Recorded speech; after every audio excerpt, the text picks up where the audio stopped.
ಲಕ್ಷ್ಮೀ ಬಾರಮ್ಮ.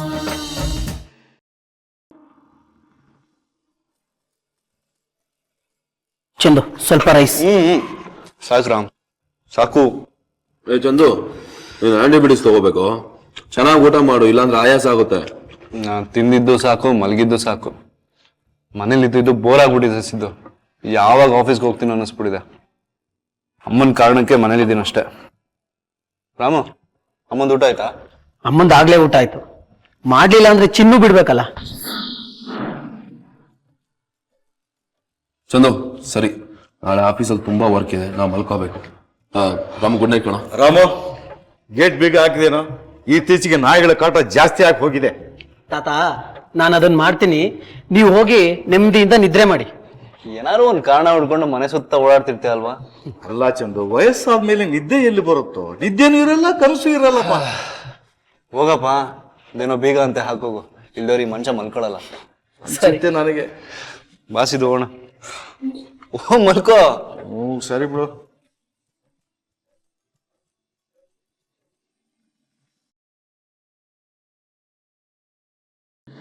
ಅರೆ, ಚಂದನ್ ತಿಂದಿದ್ದ ತಟ್ಟೆ ಎಲ್ಲೋಯ್ತು?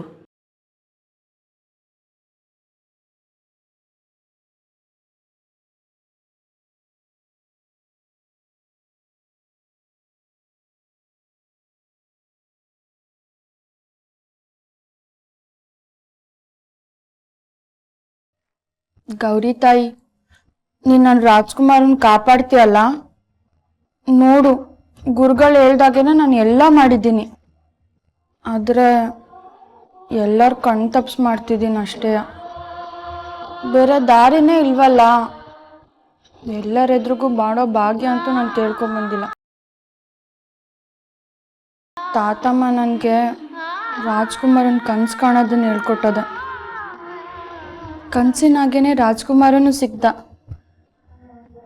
ಆದರೆ ಅವನ ಜೊತೆ ಬದುಕೋದು ತುಂಬ ಬೇಗ.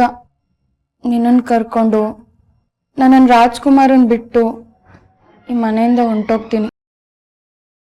ಎಲ್ಲಿಗೆ ಹೋಗ್ತೀನಿ, ಏನು ಮಾಡ್ತೀನಿ ಒಂದೂ ಗೊತ್ತಿಲ್ಲ.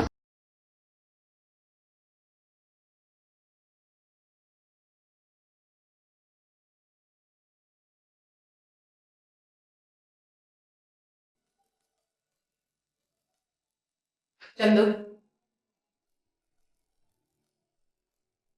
ಎಲ್ಲಿಗೆ ಹೊರಟಿದ್ಯಾ? ಇನ್ನೆಲ್ಲಿಗೆ ಹೋಗ್ಲಮ್ಮ, ಆಫೀಸಲ್ಲಿ ತುಂಬಾ ಕೆಲಸ ಪೆಂಡಿಂಗ್ ಇದೆ, ಅಲ್ಲಿಗೆ ಹೊರಟಿದೆ.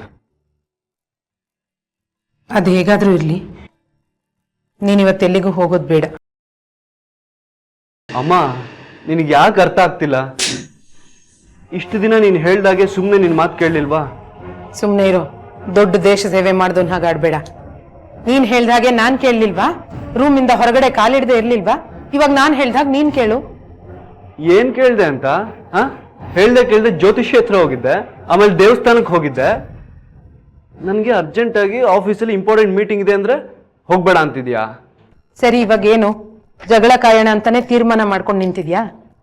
ನಿನ್ನಿಷ್ಟ. ಆದ್ರೆ ಒಂದ್ ಮಾತು ಹೇಳ್ತೀನಿ, ಕೇಳಿಸ್ಕೊ. ಇನ್ಮೇಲಿಂದ ನೀನು ನನ್ಗೇನು ಹೇಳ್ಬಾರ್ದು, ನಾನು ನಿನ್ಗೇನು ಹೇಳಲ್ಲ. ಹಾಗಂದ್ರೆ ಹೇಗಾಗುತ್ತಮ್ಮ? ತುಂಬಾ ಅಂದ್ರೆ ತುಂಬಾ ಇಂಪಾರ್ಟೆಂಟ್ ವಿಷಯ. ಬೇಗ ಹೋಗಿ ಬೇಗ ಬಂದ್ಬಿಡ್ತೀನಿ. ಓಕೆ? ನಿನಗ್ ನನ್ ಕಷ್ಟ ಅರ್ಥನೇ ಆಗಲ್ಲ. ಅಮ್ಮ ಪ್ಲೀಸ್. ಸರಿ, ನಿನ್ನಿಷ್ಟ. ಬಾಯ್.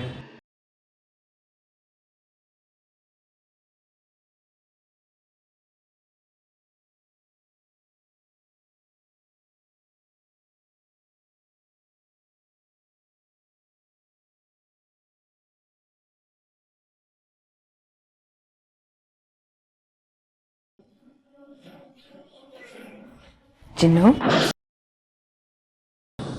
ಯಾಕೆ ಮಗಳೇ ಹೀಗಿದ್ಯಾ? ಏನಾಯ್ತು ಕಂದ? ಏನೂ ಇಲ್ಲ ಅವ್ವ.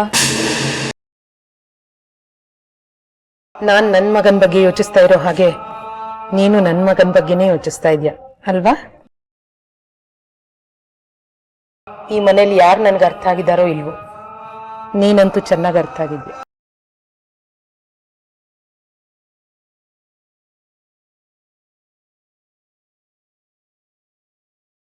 ಅವ ನಿಮ್ ಮಗನ್ಗೆ ಏನೂ ಆಗದೆ ಇರ್ಲಿ ಅಂತ ಪ್ರತಿ ಕ್ಷಣ ಯೋಚನೆ ಮಾಡ್ತಾ ಇದ್ದೀನಿ.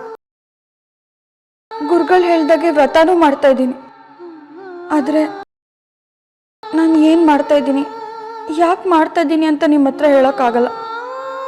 ಅದೊಂದು ತಪ್ಪನ್ನು ಮಾತ್ರ ಕ್ಷಮಿಸ್ಬಿಡಿ ಅವ್ವ. ಮಂಗಳಗೌರಿ, ಈ ಮನೆ ಅಂಗಳದಾಗೆ ನೆಮ್ಮದಿ ಶಾಂತಿ ಇರೋಗ್ ಮಾಡವ.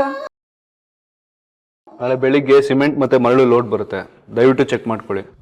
ಆದಷ್ಟು ಬೇಗ ಈ ಪ್ರಾಜೆಕ್ಟ್ನ ನಮಗೆ ಮುಗಿಸ್ಕೊಡಿ. ಪ್ರಭಾಕರ್, ನಿಮ್ಮನ್ನ ನಂಬೆ ನಾನು ಇಷ್ಟು ದೊಡ್ಡ ಪ್ರಾಜೆಕ್ಟ್ ಕೈ ಹಾಕಿರೋದು. ಖಂಡಿತ ನಿಮ್ಮ ನಿರೀಕ್ಷೆನ ನಾನು ಸುಳ್ಳು ಮಾಡಲ್ಲ ಸರ್.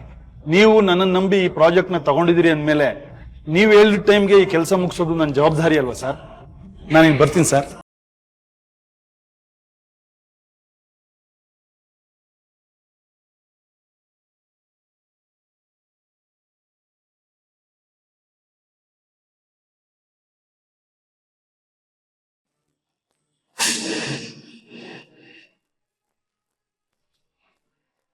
ಸಿದ್ದು, ನಿನ್ನ ನೋಡಿದ್ರೆ ನಾನೇನೋ ಕ್ವಶನ್ ಕೇಳಕ್ಕೆ ಬಂದಿರೋ ಹಾಗಿದೆ. ರೈಟ್ ಚಂದನ್, ಪರ್ಸನಲ್ ಅಸಿಸ್ಟೆಂಟ್ ಬೇಕು ಅಂತ ನನಗೆ ನೀನು ಹೇಳೇ ಇಲ್ಲ. ಈಗ ನ್ಯೂಸ್ ಪೇಪರ್ ನೋಡಿದಾಗ ಗೊತ್ತಾಯ್ತು. ಏನು, ನನಗೆ ಪರ್ಸನಲ್ ಅಸಿಸ್ಟೆಂಟ್ ಬೇಕು ಅಂತ ನ್ಯೂಸ್ ಪೇಪರಲ್ಲಿ ಬಂದಿದ್ಯಾ? Are you joking? ತಗೋ ನೋಡು.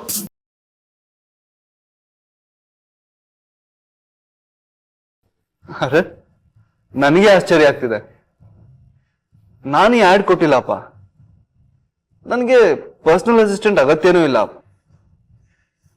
ಆ್ಯಡ್ ಯಾರು ಕೊಟ್ರು ಅಂತ ನನಗೆ ಗೊತ್ತಾಗ್ತಿಲ್ವೇ? ನಿನಗೆ ಗೊತ್ತಿಲ್ಲದೆ ನಿನ್ನ ಕಂಪ್ನಿ ಹೆಸರಲ್ಲಿ ಈ ರೀತಿ ಕೊಡೋದೆಲ್ಲ ತಪ್ಪಲ್ವಾ? ಖಂಡಿತ ಹೌದು. ಒಂದು ನಿಮಿಷ ವಿಚಾರಿಸ್. ಓಹ್ ಕುಂದತೆ, ಸರಿಯಾದ ಟೈಮ್ಗೆ ಬಂದ್ರಿ.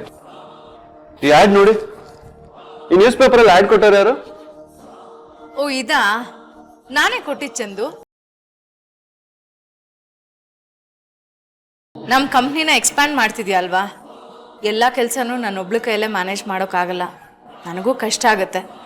ಅದಕ್ಕೆ ನನಗೆ ಪರ್ಸ್ನಲ್ ಅಸಿಸ್ಟೆಂಟ್ ಬೇಕು ಅನಿಸ್ತು, ಅದಕ್ಕೆ ಈ ಆ್ಯಡ್ನ ಕೊಟ್ಟೆ. ಯಾಕೆ ಚಂದು, ಏನಾಯ್ತು? ಏನಿಲ್ಲ ಅತ್ತೆ, ಯಾರು ಅಡ್ವರ್ಟೈಸ್ಮೆಂಟ್ ಕೊಟ್ಟಿದ್ದು ಅಂತ ಕೇಳಿದೆ ಅಷ್ಟೆ. ಕುಮುದವ್ರೆ, ಅದ್ರ ಅಗತ್ಯ ಏನಿತ್ತು? ನಿಮಗೆ ಕೆಲಸದ ಒತ್ತಡ ಜಾಸ್ತಿ ಆಗಿದ್ರೆ ನಾನು ಹೆಲ್ಪ್ ಮಾಡ್ತಾ ಇದ್ದೆ. ಸಿದ್ಧಾರ್ಥ್, ಇದು ಒಂದಿನದ ಕೆಲಸ ಅಲ್ಲ. ಈಗಾಗಲೇ ನಿಮ್ಮ ಮೇಲೆ ಜವಾಬ್ದಾರಿ, ಕೆಲಸ ಎರಡೂ ಜಾಸ್ತಿ ಇದೆ. ನಾಳೆ ಕ್ಯಾಂಡಿಡೇಟ್ಸ್ನ ನಾನೇ ಇಂಟರ್ವ್ಯೂ ಮಾಡ್ತೀನಿ. ನನ್ನ PA ನಾನೇ ಸೆಲೆಕ್ಟ್ ಮಾಡ್ತೀನಿ. ಓಕೆ? ಖಂಡಿತ.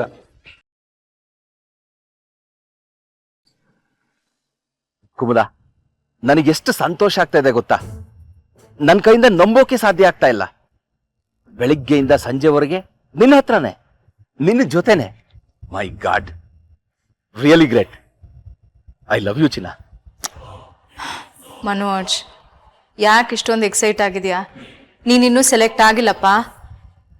ಅದಿರಲಿ, ನಾನು ಹೇಳಿದ್ದನ್ನೆಲ್ಲ ರೆಡಿ ಮಾಡ್ಕೊಂಡಿದ್ಯಾ ತಾನೆ? ಓ, ಕರೆಕ್ಟಾಗಿ ರೆಡಿ ಮಾಡ್ಕೊಂಡಿದ್ದೀನಿ. ನಿಮ್ಮ ಕಂಪನಿಗೆ ಯಾವ ಡಿಗ್ರಿದು ಎಷ್ಟು ಸರ್ಟಿಫಿಕೇಟ್ ಬೇಕು ಹೇಳು? ಒಂದೊಂದು ಸರ್ಟಿಫಿಕೇಟ್ಗೆ ಬರೀ 15,000 ಅಷ್ಟೇ. ಆದ್ರೆ ಈ ಕ್ಯಾರೆಕ್ಟರ್ ಸರ್ಟಿಫಿಕೇಟೇ ಸ್ವಲ್ಪ ಕಷ್ಟ. ನಿನ್ ಕ್ಯಾರೆಕ್ಟರ್ ಸರ್ಟಿಫಿಕೇಟ್ ಏನು ಬೇಕಾಗಿಲ್ಲ ಬಿಡು. ಇಂಟರ್ವ್ಯೂ ಮಾಡೋದು ನಾನು ತಾನೆ.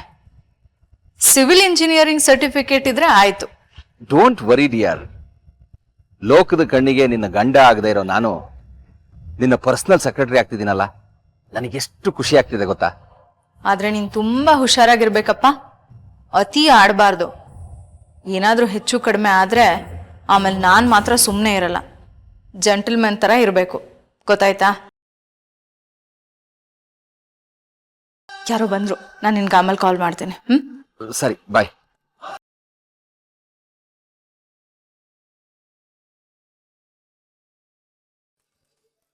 ಚಂದು, ನಾನು ನಿನ್ಗೆ ಆ ರೀತಿ ಹೇಳಿಲ್ಲ ಕಣ. ಹೇಗೋ ಮಾಡೋ ಕೆಲಸ ಮಾಡ್ಲೇಬೇಕು. ಅದಕ್ಕೆ ಒಂದಷ್ಟು ಜನ ಕೆಲ್ಸಕ್ಕೆ ಕರ್ಕೊಂಡ್ರೆ ಚೆನ್ನಾಗಿರುತ್ತೆ. ನೀನು ಹೇಳಿದ್ದು ಕರೆಕ್ಟೇ ಸಿದ್ದು. ಮತ್ತೆ ತಾತ, ಏನ್ ಸಮಾಚಾರ? ನೀವ್ ಹೇಳ್ಬೇಕಲ್ಲ. ಏನ್ರಪ್ಪ, ಗೆಳೆಯರಿಬ್ರು ಆಫೀಸ್ ಬಿಟ್ಟು ಮನೆಗೆ ಬಂದ್ರು, ಆಫೀಸಿನ ಬಗ್ಗೆನೇ ಯೋಚನೆ ಮಾಡ್ತಾ ಇದ್ದೀರಲ್ರೋ. ನಾನು ಹಾಗೆ ಮಾಡ್ತಾ ಇದ್ದೆ. ಆದ್ರೆ ಇವ್ರ ಅಜ್ಜಿ ನನ್ನ ಬೈತಾ ಇರ್ತಿದ್ಲು. ಆಫೀಸ್ ಬಿಟ್ಟು ಮನೆಗೆ ಬಂದ್ರು ಆಫೀಸಿನ ಬಗ್ಗೆ ಮಾತಾಡ್ತಾ ಇದ್ದೀರಲ್ಲ ಅಂತ ಅದನ್ನ ಅಲ್ಲೇ ಮರ್ತು ಬಿಡ್ಬೇಕು ಅಂತ ಹೇಳ್ತಾ ಇದ್ಲು. ಹಾಗೆಲ್ಲ ಮಾಡಕ್ಕಾಗತ್ತ ಸಿದ್ದು? ತಾತ, ನಿಮ್ಮನ್ನ ನೋಡ್ತಾ ಇದ್ರೆ ನನಗೆ ಹೊಟ್ಟೆ ಕಿಚ್ಚು ಬರ್ತಾ ಇದೆ. ಈ ವಯಸ್ಸಲ್ಲಿ ಅಜ್ಜಿ ಮೇಲೆ ಏನ್ ಹೊಂದಾಣಿಕೆ, ಏನ್ ಪ್ರೀತಿ, ವಾ ಸೂಪರ್ ತಾತ. ಸಿದ್ದು, ನಮ್ ತಾತನ ಹತ್ರ ನೀನು ತುಂಬಾ ಕಲಿಯೋದಿದೆ ತಾತ. ಸಿದ್ದು ಏನ್ ಗೊತ್ತಾ, ಹುಡ್ಗಿನ್ ನೋಡಿ ನಗದಕ್ಕೂ ಬರಲ್ಲ ಅವನ್ಗೆ. ಇಂಥವನಿಗೆ ಮದುವೆ ಆಗುತ್ತಾ? ಖಂಡಿತ ಇಲ್ಲ ಸಿದ್ದು. ಮೊದಲು ಒಂದು ಹುಡುಗಿನ ನೋಡಿದ ತಕ್ಷಣ ಒಂದು ಸ್ಮೈಲ್ ಬಿಸಾಡ್ಬೇಕಯ್ಯ, ಮುಂದೆ ಏನ್ ಬೇಕಾದ್ರೂ ಆಗ್ಲಿ.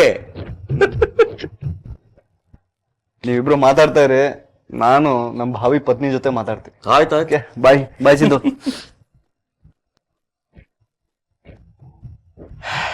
ಸಿದ್ದು, ಅಪ್ಪ ಅಮ್ಮ ತೋರಿಸಿದ ಹುಡುಗಿನ ಮದುವೆ ಆಗೋದ್ರಲ್ಲಿ ಏನು ಮಜಾ ಇರಲ್ವೋ?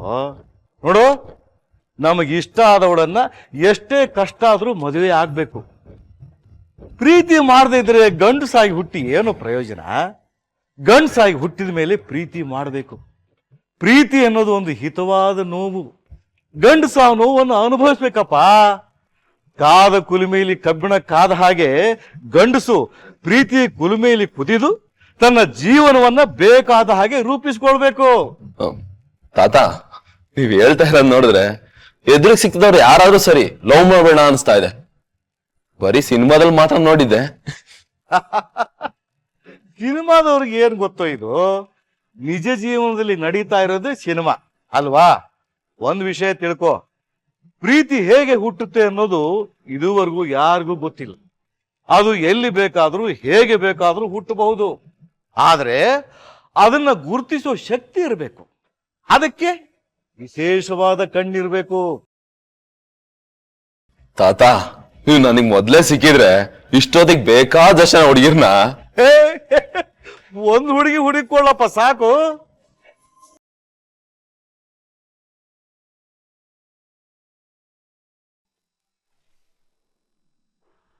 ಅಷ್ಟೊತ್ತಿಂದ ಹೇಳ್ತಾನೆ ಇದೀನಿ, ಅರ್ಥನೇ ಮಾಡ್ಕೋತಿಲ್ರಿ.